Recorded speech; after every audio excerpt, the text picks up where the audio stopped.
Assalamualaikum warahmatullahi wabarakatuh. Kita dari kelompok 2 akan menjelaskan tentang blended learning. Ya, seperti yang kita ketahui bersama, bahwasanya di zaman yang serba modern seperti ini, teknologi sangatlah canggih ya.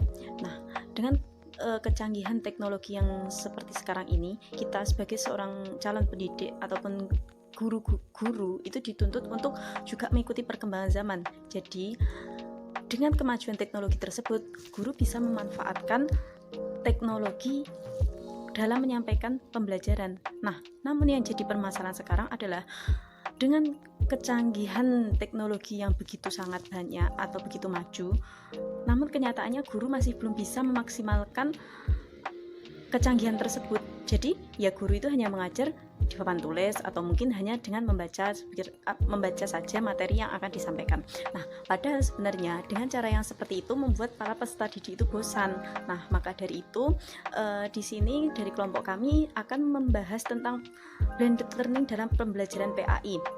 Nah, dalam pembelajaran PAI itu sendiri juga nantinya dibutuhkan suatu pembelajaran model blended learning ini, karena blended learning ini merupakan suatu pembelajaran yang mana menggabungkan antara proses tatap muka dengan menggunakan media elektronik. Nah, seperti diibaratkan contoh, seperti saat kita akan menjelaskan tentang sholat. Nah, kalau kita juga menayangkan video tata cara sholat dengan benar, nah maka itu juga akan mempermudah peserta didik dalam menerima pembelajaran kan. Nah, yang jadi permasalahan sekarang adalah banyaknya guru itu yang sudah tahu sekarang elektronik itu sudah sangat maju, tapi kenyataannya belum bisa menempatkan atau memanfaatkan kecanggihan elektronik tersebut. Nah, maka dari itu mari kita bahas bersama-sama tentang blended learning dalam pembelajaran PAI. Yang pertama, saya di sini akan menjelaskan tentang pengertian dari blended learning itu sendiri. Nah, blended learning itu terdiri dari dua kata ya teman-teman. Jadi ada blended dan juga ada learning. Nah, dua kata ini berasal dari bahasa Inggris. Nah, blended itu artinya yaitu berupa gabungan atau campuran. Nah, di sini yang dimaksudkan gabungan atau campuran di sini adalah yaitu di mana dalam suatu proses pembelajaran tersebut itu terdapat gabungannya. Jadi begini, ketika guru mengajar di dalam kelas itu kan pasti antara siswa dan juga guru melakukan sebuah tindakan yang berupa bertemu langsung. Nah, saat bertemu langsung tersebut, guru itu juga menggunakan media elektronik. Media elektronik seperti di sini seperti contoh ibaratkan saat kita mungkin diberi materi. Nah, diberi materi itu mungkin guru sudah menge-share di dalam suatu aplikasi yang berupa mungkin Google Classroom atau sekarang e-learning seperti itu ya. Nah, dari situ nanti itu yang dinamakan dengan blended learning. Jadi terdapat dua penggabungan yaitu antara online dan juga offline. Jadi kalau offline-nya itu berupa tatap langsung, online-nya itu berupa penyampaian materi yang berupa di-share di dalam aplikasi tersebut.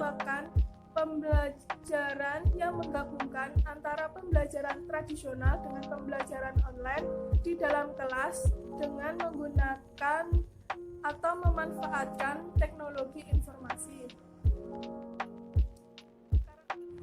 Kemudian karakteristik itu sendiri menurut John Watson dibagi menjadi 4, yaitu yang pertama menggabungkan berbagai cara penyampaian model pembelajaran, gaya pembelajaran, serta media pembelajaran.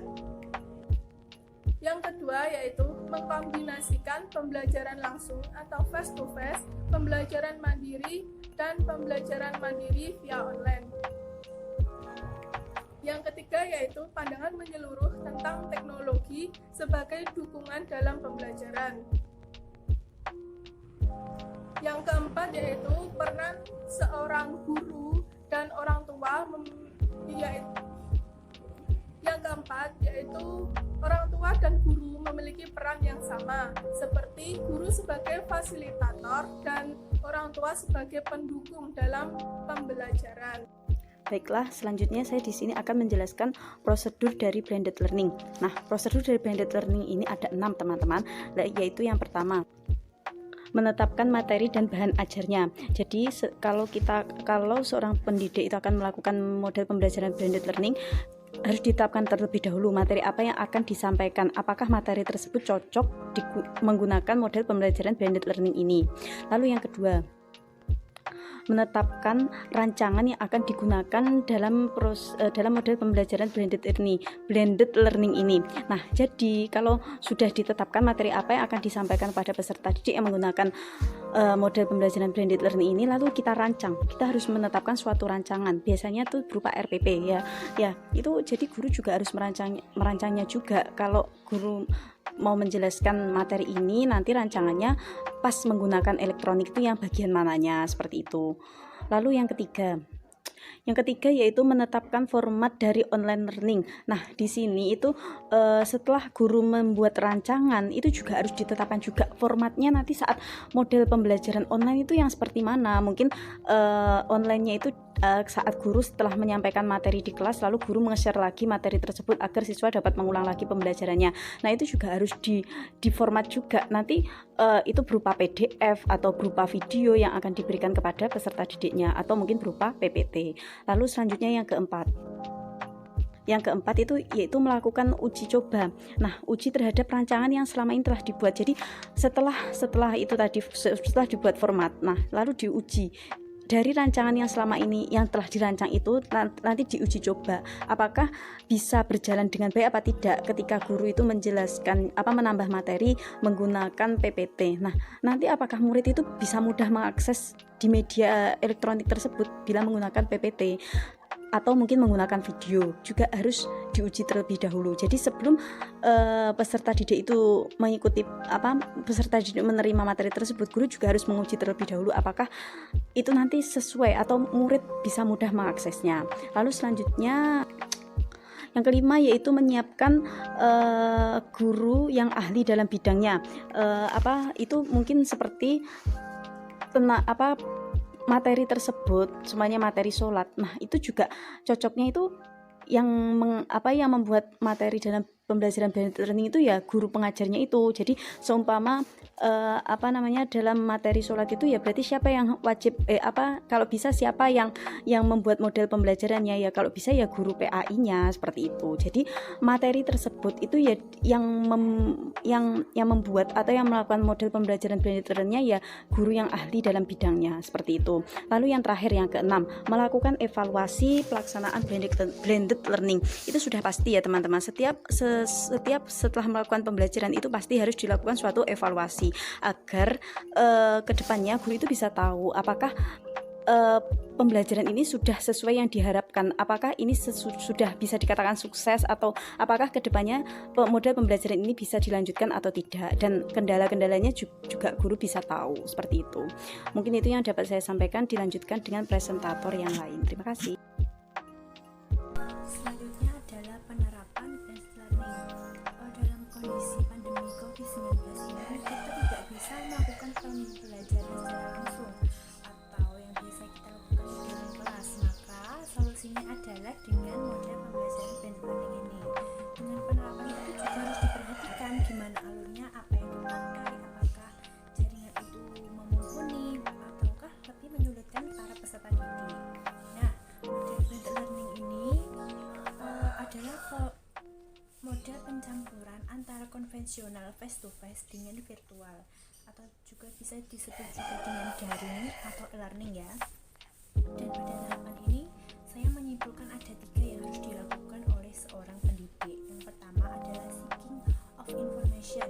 Guru bisa memberikan informasi melalui materi. Jadi guru itu memberikan materi melalui aplikasi. Misal ya, guru memberikan penjelasan menggunakan WhatsApp group atau Classroom, mengupload lah ya. Terus nanti yang kedua itu ada acquisition of information. Jadi siswa itu bisa memahami apa yang ada di dalam informasi yang peserta didik bagikan. Dan yang ketiga itu ada sesi menyimpulkan antara apa yang diberikan oleh guru dan apa yang dicari siswa melalui media yang ada, bisa buku tulis, bisa internet, ataupun yang lainnya, atau e-book dan yang lainnya. Itu bisa disimpulkan di ketiga metode ini. Artinya penerapan blended learning ini tuh bisa digunakan apabila dalam pembelajaran itu yang diawali dengan sebuah perencanaan. Jadi juga tetap harus ada RPP. Jadi itu dan bagaimana caranya kita menjalankannya. Kemudian guru bisa memberikan motivasi atau agar peserta didik itu tidak malas untuk tetap belajar. Kelebihan dan kekurangan blended learning sendiri, semua model itu saya rasa ada kekurangan dan kelebihannya ya. Nggak mungkin ya semua itu positif terus nggak ada negatifnya. Jadi kita akan bahas kelebihan dan kekurangan dari blended learning. Yang pertama kita ambil dari kelebihan. Kelebihannya apa? Memudahkan kita, menghemat waktu. Jadi kita tidak perlu gimana ya, kalau datang ke sekolah juga perlu ya mungkin lebih asik, kita secara langsung bisa face to face. Mungkin kalau misalkan tidak ada pandemi ya, guru itu bisa memberikan materi itu bisa kapanpun, waktunya kapanpun dan dimanapun, dan juga bisa mengaksesnya tidak terbatas, tidak hanya dengan tulisan seperti itu, tidak hanya dengan menyampaikan materi dengan tulisan membaca buku itu tidak. Jadi kita bisa mengakses segala apa yang kita cari atau yang kita butuhkan itu melalui internet bisa. Dan menurut saya peserta didik itu mudah untuk paham, dan dengan ciri khasnya dia menerima materi itu loh. Dan